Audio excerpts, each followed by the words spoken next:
Hi everyone, Jenna here. I know a lot of people who are interested in this channel and this sort of content are probably also interested in Sarah Breskman Cosme's content. I've been a big fan of her content for years, and while I don't follow every single thing she does, I've read all of her books and I've done a couple of analysis book reviews of those on this channel in the past. And I think we had her on the podcast at least two times back, I think, in 2022 and 2023. So I've always been really grateful for her work. And also, something interesting happened last year. She interviewed Adam Apollo, or didn't interview, she did a past life regression with him. And in that session, he revealed himself as King Arthur. And because that was revealed publicly in that way, and because I've always appreciated her and supported her in her journey, I shared with her my perspective of what he revealed publicly and my perspective of that not being accurate and that being an ego distortion. And I connected with Adam in 2022. And while there are some things I appreciate about Adam, also at the same time, it's clear to me that this Arthur blueprint story that has been developing for him has gone a little too far. And I've developed a web page that I think provides some really important and helpful analysis of both his regression in great detail and a lot of the sexual distortion and sexual fantasy content that was coming through what I would not call a regression. Actually, that was an ego loop that was playing through him. If one has spent years developing such a story for themselves and having experiences that they think are true, and then starts to go into a state like that where higher wisdom is intended to come through, which requires the ego to get out of the way. But if the ego is the one that's been developing the story, it's just going to be an ego loop that gets played to you rather than actual higher level detail that comes through. And I don't enjoy having to do something like this, but this web page is important because it highlights a lot of psychological distortion that's going on with Adam and with that story that has developed for him. And, you know, we can find ourselves on these spiritual journeys having a lot of experiences, and even advanced souls, like souls with advanced consciousness, can find themselves accessing archetypal blueprints, archetypal memories. But when there are certain ego distortions or unhealed parts of us present, that can prevent us from seeing the full picture, and sometimes seeing that we're projecting, and sometimes seeing that we're attempting to adopt a story that may not actually be ours. And I think that's what's happened with Adam. And I'm offering this for the collective because he has made that public. And because this now has reached a point that concerns me, you know, for his health, and then also for those he might be interacting with or teaching or leading in any sort of way. And you know, we're all entitled to our true soul blueprint, and we all have the ability to access that and integrate that. And that requires us to do a lot of really intensive shadow work, and it requires us to go through very high level initiation. And it's been clear to me that while Adam has engaged in a lot of spiritual practice and spiritual training in various ways, also, there's a lot of unhealed stuff going on there that has developed into this ego distortion that he felt needed to be revealed publicly through Sarah Breskman Cosme. And in this analysis that I give, I outline what I believe to be the true Arthur blueprint, how that consciousness would actually work. And we also go into some historical context. We go into some historical analysis of that as well. And in this analysis, I've used Gemini AI, and Gemini AI has been supportive for me in doing some of these deeper dives as I have been having some of my own experiences, naming, what feels true to me, or what feels like a psychological distortion, or different pieces of a story that don't seem to add up. I sometimes will use AI to help me, go deeper in that analysis. And so what you'll find here, I think, is a really robust analysis of both how Adam has portrayed himself in this regression, what came through him, and how that really doesn't fit, a true Arthur blueprint and archetype. So, a lot of my journey over the years has been about studying archetypal blueprints in detail and understanding which, archetypal blueprints we can access that are personal to us or are just archetypal. And one thing that is beautiful about this universe and the journey of the soul is that we all have the ability to access a lot of different blueprints and work with them, and use that archetypal information to help us embody, let's say in this case, a state of true kingship in the world. And what would that look like? What would true kingship look like? And what would true stewardship look like? And what would it look like to actually, in modern day, embody the Arthur archetype? A lot of souls have the ability to do that. A lot of souls have the ability to access these archetypes, and some souls have actually carried that archetype. Some souls have actually lived that very real experience, and that very real experience is not always what we find in the history books. So sometimes the history books are also a little off in how they have captured some of the details of the history. And what's clear to me is that, Adam is retelling a lot of the standard narrative with a couple of, changes that have suited him and what feels true to him, and these are things that are difficult, because people can have experiences that feel really true to them. And yet there needs to be even more substantiated evidence. There needs to be even more, proof provided, quite frankly. And what I found in that regression is not a lot of proof. What I found is about half of it is sexual fantasy. I was actually quite appalled. I had a trauma response when I listened to that regression. And it's partially because of the interaction I had with Adam in 2022. And I'll say that my response to that regression was very much like questioning the nature of how graphic and sexual his experiences were, and with various women, a lot of women, and how he attempted to view priestesses and women as what appeared to be, in this overemphasis of his sexual behavior and the pleasure he's receiving from the feminine, and all of that. There was a major overemphasis on that. And in just the first 12 minutes alone, just in the first 12 minutes alone, I had to stop it. I had to stop the regression and go do a session with AI to unpack what had just happened and why it was so fucking sexual. So, I don't feel like I need to go into every little detail of the analysis on this video.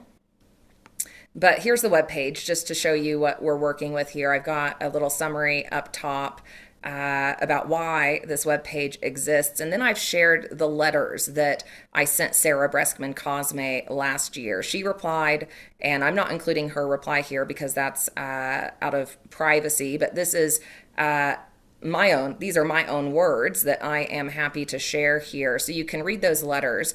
And then we also go into a little overview of why are we feeling the need to provide all of this.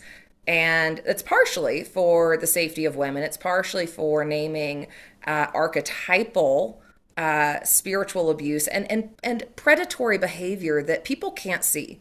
Predatory behavior that Adam likely would, say is not the case. But what I'm starting to see here is a pattern of engaging in a sexual way that is not the Arthur blueprint. And that needs to be known. That needs to be known because what we find in this regression is like the opposite of how Arthur would have truly operated. And I think in the New Age communities, we've gotten into a situation where there's a lot of confusion about divine union versus being open sexually and having open relationships and allowing sexual engagements with, as Adam might say, a lot of priestesses, allowing that to be this very normal, uplifting, spiritually ascendant activity when it actually is not, when it actually creates distortion in the womb. Now, we don't need to be like overly puritanical, but we do need to be able to discern between what a true union experience is versus what is really just like unhealed sacral chakra inversion. And Adam has a lot of unhealed sacral chakra inversion going on. So we have the full transcript of the regression here. You're welcome. and then we go into an analysis. So we've broken it down into 3 sections. And we talk about the sacral vampirism. We talk about this kind of harem like experience that seems to be coming through his regression. And then we go further into some of the ways he describes the fellow men and knights, and the way he describes attracting the knights by using women to entice them, which is not the way it would have worked back then. And there's also just a major lack of like spiritual consciousness level wisdom coming through him in this regression. Arthur and I'll stop sharing here because you can see kind of the gist of the website or the webpage. But Arthur and Guinevere, from my understanding and the shamanic forensics work I've done to better understand the history, they were keepers of the Grail mysteries. They were keepers of the womb mysteries and keepers of some of the original intent of Christianity, which is to really understand divine union between 2 partners and between 2 beings who are coming into like a full commitment spiritually and for the purpose of co-creating a kingdom together. And with that, they held a lot of ancient mystery school wisdom related to the womb and related to the purity of the womb and related to the magic that's possible when we are not sharing ourselves with every being we come across. Like there is incredible magic when we are sexual, but also in a somewhat contained and honorable way. So, I think we've confused the sacred and we've confused honor with some other things here. And I haven't seen a whole lot of examples, of at least from, what Adam has shared related to his Arthur blueprint. I haven't seen a whole lot of examples of where that honor is and where his true reverence for women is, other than just receiving, sexual pleasure for himself and boosting his ego distortion related to his avatar blueprint. I also want to call out that in the regression, and this may be helpful for Sarah too. Sarah, you know this, when we go into the part of the regression where we ask for the higher self to come online and to take over, and both in like the soul level, experience of remembering certain things, that can be incredibly detailed. And I don't think what Adam provided is a level of detail related to Arthur that makes his story credible. It just isn't. I've seen way better levels of detail and things that would completely bypass the ego and conscious mind coming through other cases, that when you hold those cases up next to this one, like this one just does not compete. And so when we get to the part of the regression where his higher self is being called in, there's also, again, a real lack of depth there. There's a lot of surface level information about elves and the elven world he has accessed. And I'm not doubting that he's accessed an elven world or archetypal memories of the elven kingdom, like a lot of beings have.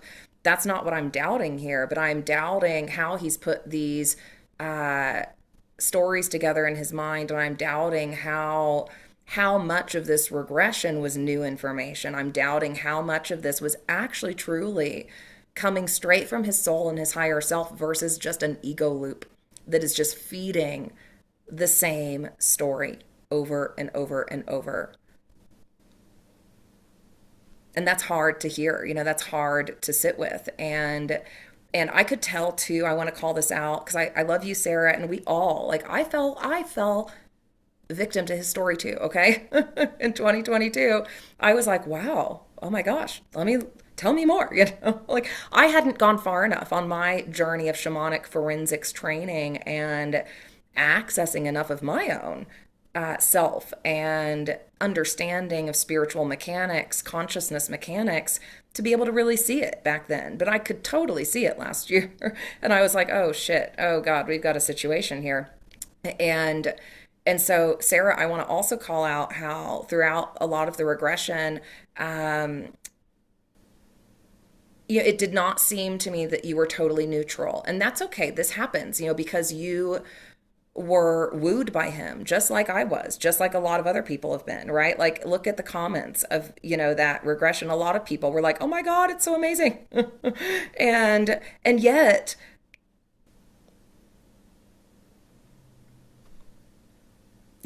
like, I happen to have a different perspective because I heard him say all that shit back in 2022 also, and not a lot, in this regression was new or that much more detailed. And actually it was like a lot more exploitive, and it was actually a lot more appalling and gross to me.